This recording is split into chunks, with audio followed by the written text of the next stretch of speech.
ہاں کمفرٹیبل نہیں. پیشنٹ وہ آئے گا وہاں کسٹمر اس کا وہ بات کرے گا اس کی آواز ہی عجیب لگے گی اس کو, اس چیز کا بھی اثر ہو جاتا ہے. تو یہ ساری چیز کا حل کیا ہے؟ اللہ اور اس کے رسول کا ذکر ہے. نبی پاک صلی اللہ علیہ وسلم پر درود پیش کریں اور نبی پاک صلی اللہ علیہ وسلم کی سکھائی ہوئی دعائیں پڑھیں, قرآن پاک کی آیات پڑھیں, یہ ساری چیزیں ختم ہو جائیں گی.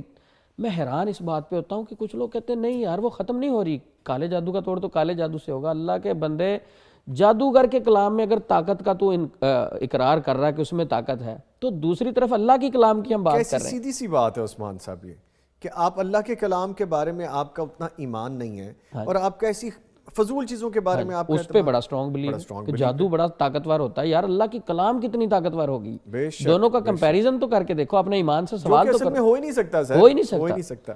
تو اصل چیز یہ ہے کہ ادھر سے بلیو ذرا جادو سے کم کر کے اللہ, اس کے رسول, اس کی تعلیمات